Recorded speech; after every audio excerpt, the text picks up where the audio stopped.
Thank you for joining me. This is Greg Soden, and I'm here with another great book conversation. On this episode, I welcome Danielle Dulsky. Danielle Dulsky is an Aquarian mischief maker, painter, and word witch who is the author of several books, including The Holy Wild Grimoire, Woman Most Wild, and several more. On this episode, Danielle and I discuss her brand new book, Bones and Honey, a heathen prayer book, out now from New World Library. This book is a witch's devotional, a collection of nature-inspired prayers, incantations, stories, and pagan poetry. This is my third conversation with Danielle since 2018, and it is absolutely wonderful to reconnect and chat about Bones and Honey. You can find her website at danielledulsky.com. Enjoy.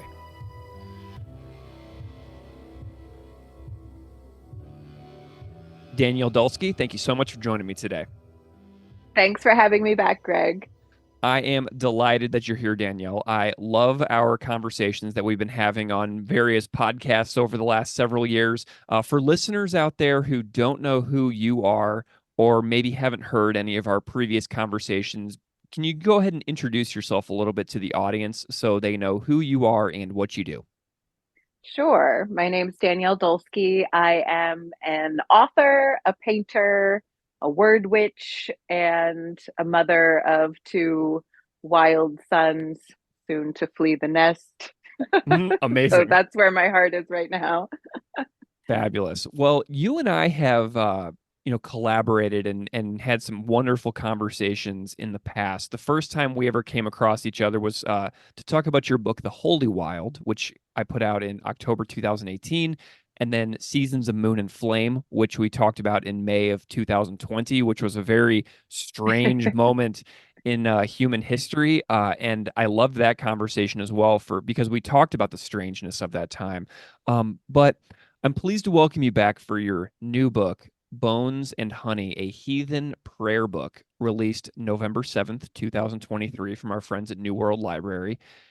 Can you go ahead and catch me up a little bit on what your life has been like since you were last here nearly 4 years ago, if you can believe it?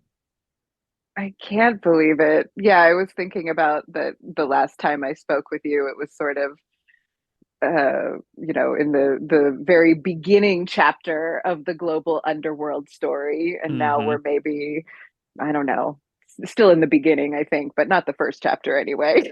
We're a few chapters in, and I really feel like the changes that's been going on in the global collective, or the way I'm receiving them anyway, have been mirrored in my personal life, because I have gone through quite a few changes in the past few years. And I think that my books have kind of reflected that. So since Seasons of Moon and Flame in 2020, I did an Oracle deck, and then I did The Holy Wild Grimoire, was a book I wrote in 2022. And then Bones and Honey just came out this fall. And I think you can almost track like how I've been becoming kind of a beast or a monster from my writing in those books. So we're in the middle of seeing our oldest son go off to college this summer, and then we're going to be leaving where we've lived for quite a long time, my husband and I, moving to the wilds, a very rural area where the internet and other things are quite questionable. Yeah. Other resources that I'm very used to are questionable. And so I've sort of been knowing that was going to happen and preparing for that big transition, at least for the past 2 years, and just, readying myself to really live a much more, I think, simple life. And also kind of terrified and not really sure what that's going to look like, because I've never really done simple very well. So we'll see. Wonderful. Well, I know that we missed talking about The Holy Wild Grimoire, a heathen handbook of magic spells and verses. What was that process like, moving from The Holy Wild Grimoire into Bones and Honey? Kind of tell me what your mindset was like with moving into this new book. Tell me about the origin of Bones and Honey, if you will, from that time period. Yeah, so Bones and Honey is a heathen prayer book. So it's written very differently from all of my other books, and it's in that it doesn't have a lot of spells or rituals in it, Bones and Honey. It's really just about these 13 archetypes that I was Mm, looking at as being very medicinal for the world story. So thinking about where the world or where an individual might be wounded, there's an archetypal medicine that can come through, but it usually comes through art. And so we look at the medicine that the world needs and the doors that artists start to open, even in very small ways, like my heathen prayer book. I look as like I'm just kind of cracking the door open a little bit for the medicine of these 13 archetypes to come through. But so once I named those archetypes, then I was able to write the book pretty quickly because it just seemed like, well, it always seems like there's kind of an otherworldly intelligence that comes through me when I'm mm, writing in a certain way.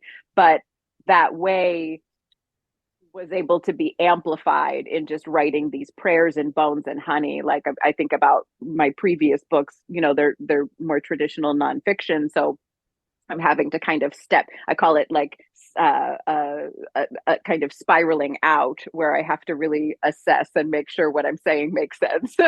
Make yeah, sure I'm using, the proper grammar and all of that. You're having to do that a lot in a traditional nonfiction book, but in a book of prayer or poetry, you don't have to do that quite as much. And yet it's kind of like every paragraph really has to be on it because every paragraph is a prayer.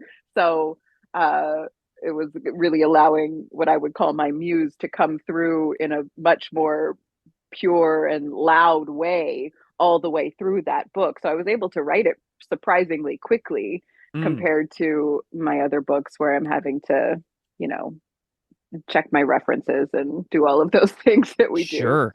Like, when you're writing in this style, where you're kind of like channeling this energy, do you feel as if you kind of like go to a different place, so to speak? Because I've heard about writers talking about the zones that they get into whenever something is just flowing through them. Can you say a little bit more about that? Because I'm super curious about that, how that feels in the moment. Yeah, it's something I think about a lot. I don't really feel like I go to another place. It does feel a bit like a conversation because I can really still sense that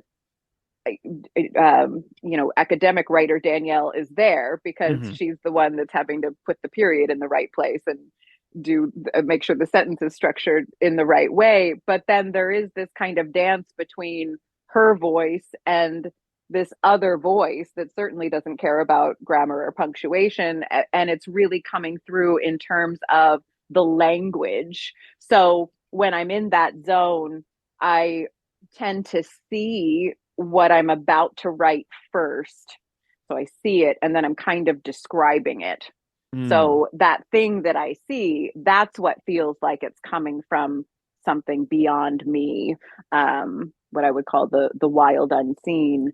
And I don't really know where that comes from. I mean, I certainly don't necessarily credit it to any single deity or anything. It just hmm, seems like it's there and it's deep and it's kind of outside of time, feels like a mm, timeless vision most of the time. And then, I'm just describing it in the best way I can. And sometimes when you write that way, because I've spoken with other writers who write that way, and they tend to be clairvoyant, they tend to identify as clairvoyant. So be able to see either prophetic visions, things before they happen, or psychically, they can kind of see what's going on with a person if they're standing in front of them. Um, even though it's not necessarily blatant in the material realm, they can see it. So writers that write in that clairvoyant way, they aren't really, they usually don't feel like they're completely there when they're hmm, writing, but they're hmm. also not there. And you get this proof that that's true because you'll all of a sudden be typing a word that you just like either you haven't used it in 20 years or you've never thought about it before. It's kind of like when you have that weird initiatory experience in a dream where it just gives you proof that dreams are magical, because it's like, I have never seen that thing before, and yet it was there in my dream. Yeah. Oh, that's so interesting. So the subtitle of the book catches my eye too. As a person who talks about different concepts and different traditions and different, things that people do all around the world, the word heathen stands out to me. The subtitle, A Heathen's Prayer Book. And I'm wondering if you can just say for listeners out there who might be curious about the concept, like what is heathenism like to you in your view, Danielle? Yeah. So the word heathen, so I'm a huge word nerd, Yeah. as you might be also. Yeah, yeah, go for it. I love it. So the word heathen means dweller on the heath. And so heathens were the last, primarily in the Celtic lands, to be colonized or Christianized. So that word heathen, it really just kind of means like the rural people, just like the word pagan means that, the dweller in the country. Mm. So when I think about what the word heathen means to me, I do have this little ache in my body because my mother used to call me a little heathen when I like didn't want to go to church, Nice. or when I was talking during church, or doing all of those other very sinful things that a 5-year-old shouldn't do. I was a little heathen. So I was looking at it like it was a bad thing.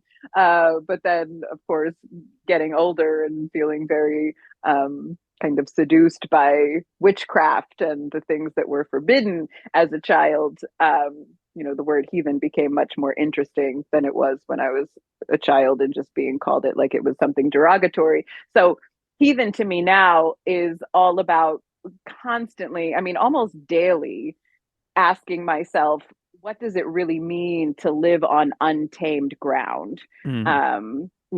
My father was a great outlaw Mm. in that he died in 2007, so I can say this now. He did a lot of things that were like illegal Yeah. and he got away with them. Mm. And he always taught me that you kind of figure out how much you can get away with. I mean, how much you want to do and how much you can get away with, and then do that, like go to that edge where it's like, this is how much I can get away with, so do that, but don't get caught. And to me, there's something about the word heathen and that it's like, we just like in the old fairy tales, the witch lives on the fringes. She doesn't live totally removed from society, but she's not at the center of it either. She's just on the edges where she can kind of see what's going on and kind of witch things from the inside. And I feel like that's what the heathen does also. They're just, the dweller on the heath. They're not completely isolated. They're not completely removed, but they're not at the center either. They're in that Mm. place where they can kind of have the long vision and see the, more than just what's right in front of them. Yeah.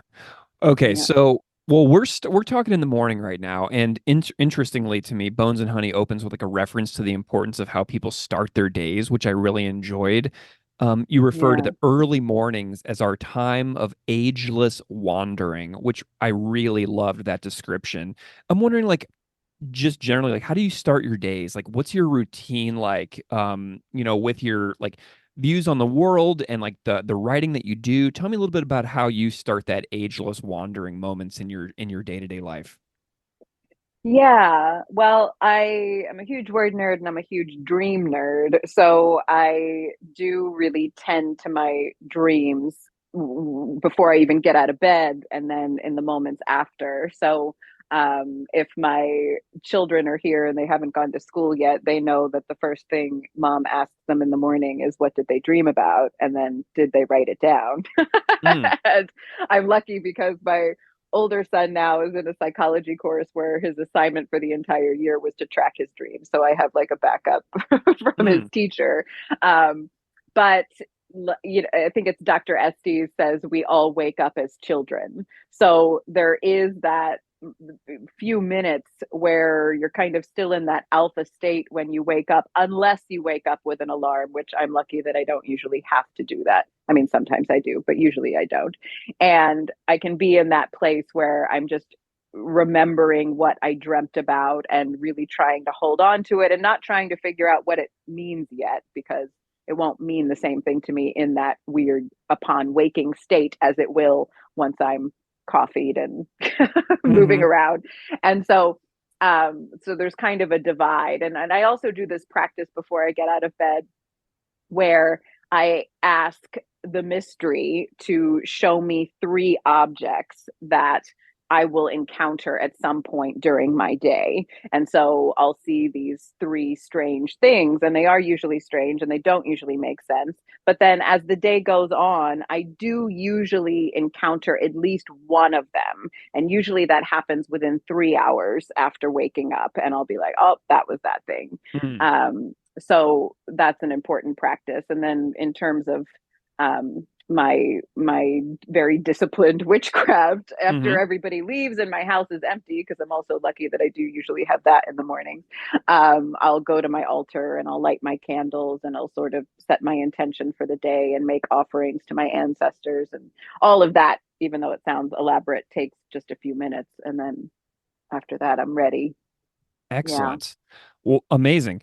Um, you mentioned earlier the 13 archetype layout in Bones and Honey. I love this ambitiousness. I love this layout. And I'm wondering if you could just kind of talk about generally the organization of the book, of what readers can expect when they kind of start diving into this thing.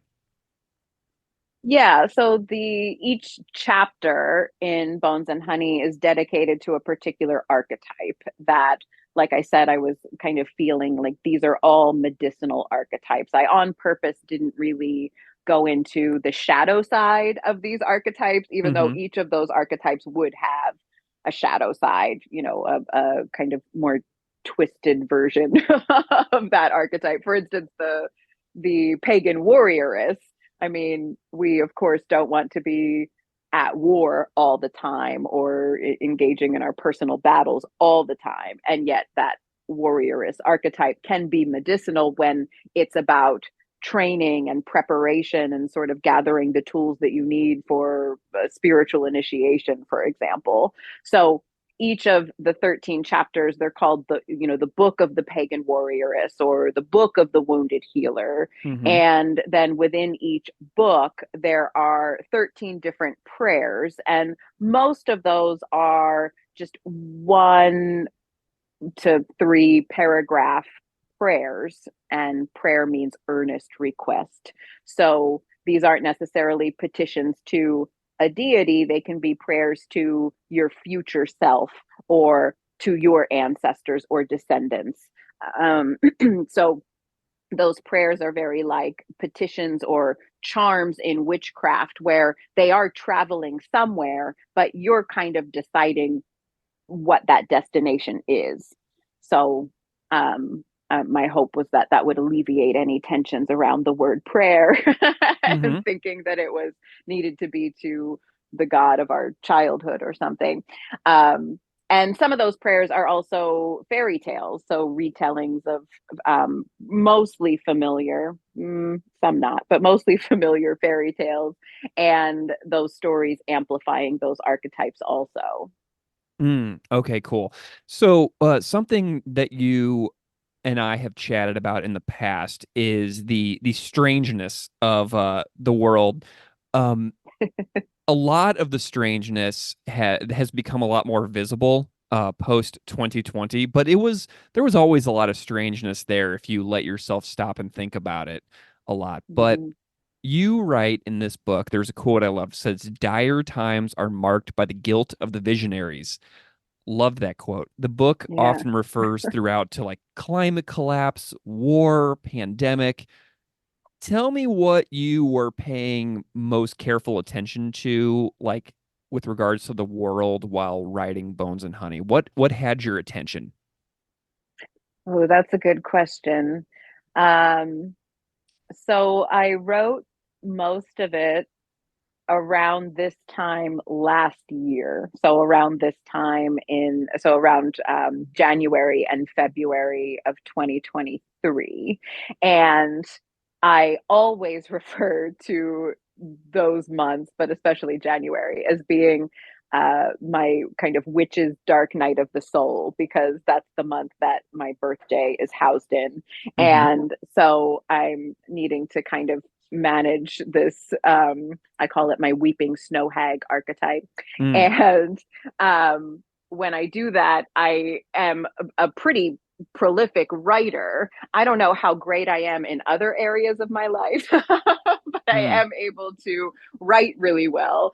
And so I think that I was probably paying attention to AI and the rise of the robots and the tension between art. And I was especially feeling the potential for, or the kind of ache that I had around young writers and where I was in my 20s and even before that, writing these things that really were objectively bad. Like they Mm. weren't really good pieces of writing. And yet I kept going. There was something in me that made me kept going. And I was thinking about how, nowadays, but of course in the coming years, a young poet or a young writer would be able to put a few topics into an AI program and be able to have like this story or this poem or this song generated, and it maybe would be objectively better than Mm. anything that they could write at that time, and how terrible that, like a real tragedy that is. So I remember I was just talking to all of my friends about that and really feeling that ache, and we were saying, if we're going to make whatever our great work is, we're going to do our great art, we have to do it now. Yeah. Because if we don't, some artificial program might do it for us, and of course not as well, but they would do it for us. So the time is now. I was really feeling that sense of urgency in winter and spring of last year for sure. Yeah. Yeah. Thinking about like, darkness and times of year, something else that stands out to me in the book is the concept of grief. And this is something that I personally struggle with. Like I've had some losses in the past several years that I'm still kind of working my way through. So whenever something involving grief comes up in books or stories or movies that I'm consuming at the time, it kind of grabs my attention. And you had a chapter called The Book of the Bone Witch, which does Mm-hmm. explicitly deal with grief. And just knowing that I've had like these like losses that I'm personally dealing with, knowing that I'm interested in grief, I'm wondering how you see your work having something to offer for someone who is grieving a loss of some kind in their lives. Yeah. So the Book of the Bone Witch has prayers for grievers, and I Hmm. think that it amplifies the idea that grief is really cyclical. Um, so, the idea that we move through these successive stages of grief and we check them off and then we're through it is wrong. That's not the way grief works. It comes back. Of course, the anniversary of the death, it comes back, it comes back.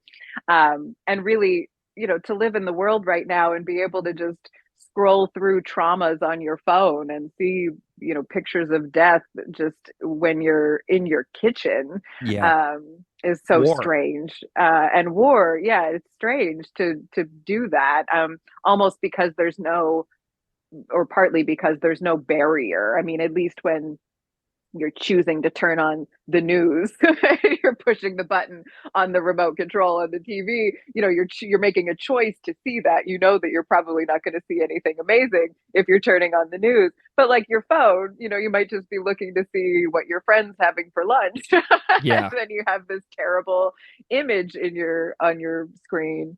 So grief is ever present these days, and I think that one of the most potent messages around grief for me is that grief most of the time is gratitude. And of course, that's hard to hold that tension when you're in an acute stage of grief because you're not quite there yet. But when you're in that cyclical grief, I think that knowing that grief is gratitude, we're grieving because we were grateful for having had that person in our life or that place in our life. Um, Otherwise, we wouldn't be grieving now that they're absent. So I think that the prayers in the Book of the Bone Witch kind of amplify that idea that grief is gratitude and necessary and not something to run from, and Yeah, and just ever present. Excellent. Well, another quote you wrote, there are days when our world is a library full of books written by royals and their so-called holy men, but the greatest stories might be those that have been dismissed as tales for children. So I'm curious about what are some of your favorites and what kind of weight you give to like fairy tales and stuff not written by kings and holy men and royals. Like, tell me about your appreciation for what inspires you the most. Yeah, I love that question, but it would have a very long answer if I was going to answer it comprehensively. So let me think. I mean, so fairy tales have historically been taken less seriously. And they are looked at as being children's stories. And so, five of the, well, maybe more than that, some of the prayers in Bones and Honey are these, what I call prayer stories, which are revisioned fairy tales. And for the most part, they're not revisioned completely. They are really left relatively intact from their original collected version. And while fairy tales were collected primarily by men, like the Brothers Grimm, they were transmitted primarily by women. And so, and every fairy tale has a spell or a ritual or some piece of the old magic in it. Every single one, if you look, it's there. So I love this idea of the grandmother telling her grandchild this seemingly innocuous story that really has a spell in it, almost like it's a book of shadows. Hmm. And it wouldn't be hunted or it wouldn't be burned because it's just a children's story. Um, and of course, there are instances where fairy tales were outlawed, but for the most part, they were left to live. And so, even now, like if I were to write a book that had fairy tale in the title, people would take that less seriously than Mm. if I'm going to write, a heathen prayer book. And so I'm really attuned to that in my work. Like I can lead a workshop or a retreat or an immersion that can really be all about fairy tales, but I can't say fairy tale in the title necessarily, or people just aren't going to take it seriously. There's like that part there's a little bit of a piece of us that I think becomes a child again when we see um, that title of fairy tale. Yeah. And in a way, that's important, and we need that because they really speak. These old stories speak to our innocence, or the archetype of the inner innocent that lives in all of us. But on the other hand, it's not usually our inner child that's signing up for things. Hmm. So, um, but yeah, I think that especially fairy tales, I mean, myth too, and other types of folk tales, but especially fairy tales, they really are something special. And especially for people that, maybe they don't identify as witches, but maybe they're witch curious. Yeah. There really is something to fairy tales as being kind of like an original book of shadows. And that's cool. Yeah. It's the middle of winter. Up here in Buffalo, we get pummeled by winter. I know that you're on the East Coast as well. This is not a place that has lovely times of this type of year. You know what I mean? Um, I'm wondering if there's any like of the books that are really important to you that travel like seasonally. Like, does this book have any connections to the various seasons of the calendar? Yeah, that's a good question because it does. I even though I didn't really name that in the book, because when I write, I almost have to organize when I'm writing a book specifically, I have to organize it according to the wheel of the year in my mind, just because that's such a primary lens for me that I almost need it to organize my thoughts. And so, like I said, I wrote this book primarily in winter, and yet I didn't want the entire book to appear or seem like it was written by my weeping snow hag, who's just Mm, always in these fallow places. I wanted to have, the juiciness and the green moss and the warm yeah. sun in there also. But I did, I organized it, and I think I think it's pretty visible. Like the Book of the Bone Witch, for example, that we were talking about, that's very autumn, Mm-hmm. because that would be the season of letting go and watching nature, you know, befriend the following. So that's the Book of the Bone Witch. And then there's some winter in there also. And Yeah. then the Book of Wild Lovers, for example, I mean, that has really strong spring and summer energy and Yeah. very lusty prayers in Yeah. there, that wouldn't feel right in winter, not in the same way anyway. So yes, Awesome. it definitely is. Very cool. I'm wondering if there's any like activist messages that you feel like you're really trying to get across within some of your work. Like what are you really hoping for people who encounter your work, like across any of your work? What are you hoping that they will pay attention to, like socially, environmentally, globally? Is there any like stuff that really you want to get across to your readers as being like an important thing that we should all be paying attention to? Yeah, so many things. Probably most most importantly, I think, is climate collapse. Hmm. I mean, I know that there's a lot of really horrible atrocities going on in the realm of humanity specifically, but without the earth, none of those things are really going to matter anymore.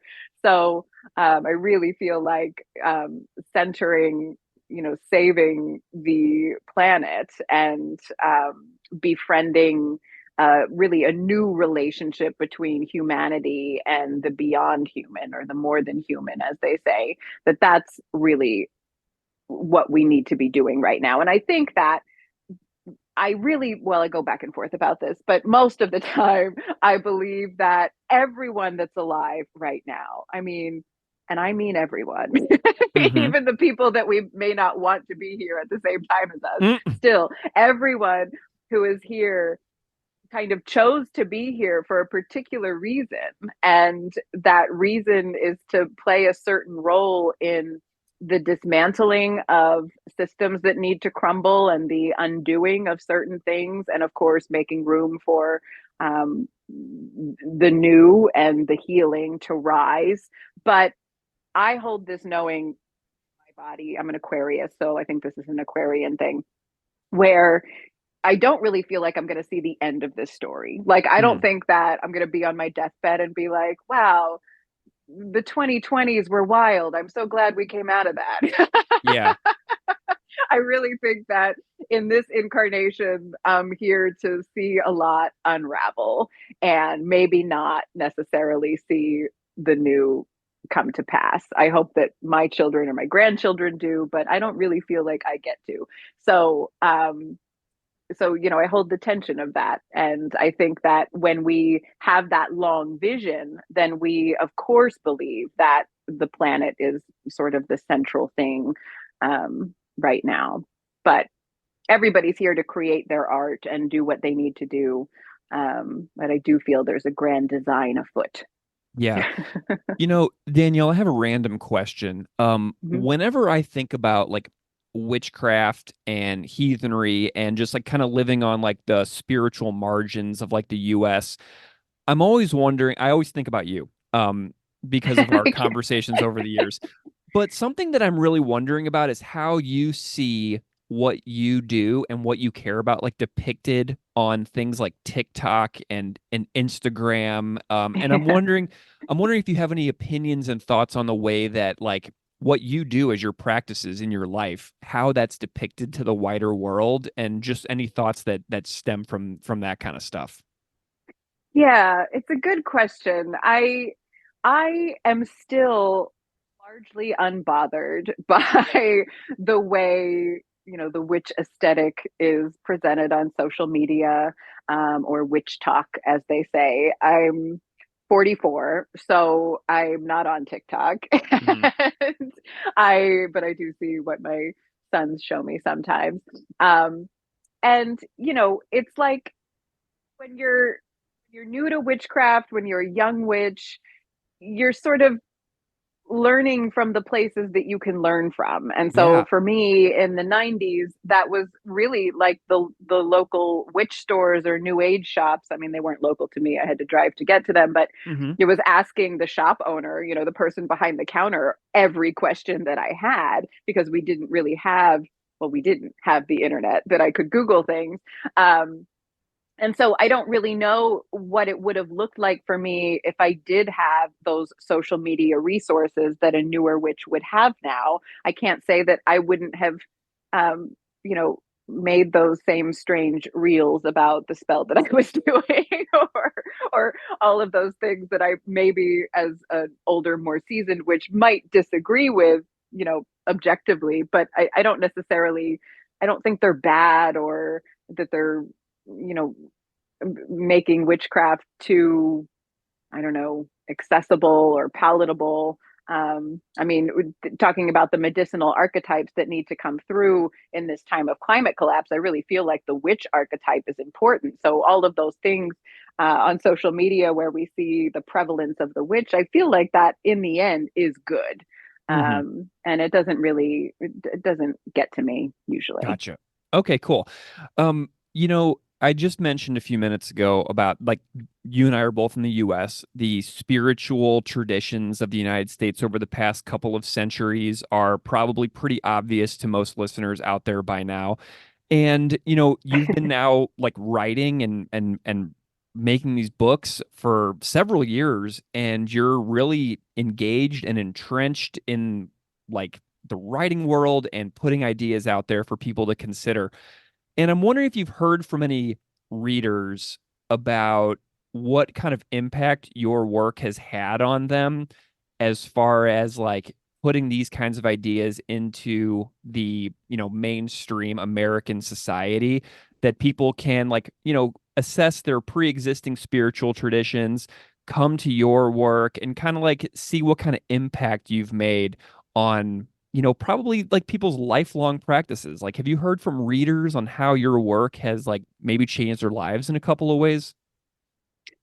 Yeah, most frequently I hear that about the Holy Wild. And I don't, I think for the most part, it is people who have, well, specifically women, since it's titled A Heathen Bible for the Untamed Woman. It's mostly women who read it. But I think they've already made the choice that they were going to make. So from the stories I've heard, sometimes that choice is, leaving the relationship that wasn't good, or quitting the job that was killing them, or a lot of times it was leaving the church or making some sort of big decision about their spiritual path. But the book didn't make them make that choice. They had already made that choice, and then the book was, from what I've heard from people, was sort of like the salve that they needed, or the permission slip that they didn't know they needed, but the choice had already been made.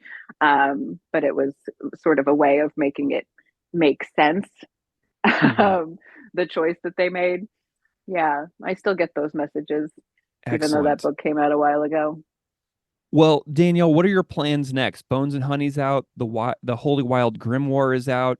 Um, these are very recent books that people can find that are still basically brand new texts. Like your prolific writing nature is just so impressive to me. I Thank you. was like, whenever your publicist Kim told me that the Holy Wild Grimoire had come out in between our last cycle and finding Bones and Honey, I was like, oh my gosh, Danielle was writing like crazy. I'm wondering what you're working on next. And if you have any plans that you're looking at for the next, like, 2 to 5 years, what you got coming up in the pipeline? Ooh, 2 to 5 years. Wow. I tend to not think that far ahead. Gotcha. I am Condense writing that timeline. don't know who I'll be in 5 years.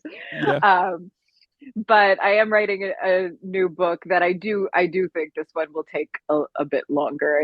I don't expect that this one is going to be written in a couple of months like Bones and Honey was, but it's about this kind of fairy tale psychology specific to the witch's psyche, and about how those spells are really housed in every single old fairy tale, and kind of finding that and honing it and seeing how it's incredibly transformative looking at it through that lens. So as far as writing goes, that's where my mind is right now, but I am on the verge of this incredible transition. So I don't really know exactly what my life is going to look like even a year from now. Mm-hmm. It's going to look very, very different. Um, but I'm hoping just, so much like slower and better and more simple. But yeah, Wonderful. I'm looking to be the witch on the fringes in the old stories. I've been very much in the center of things. I'm looking to kind of move to the outskirts or the borderlands a little bit more. I love it.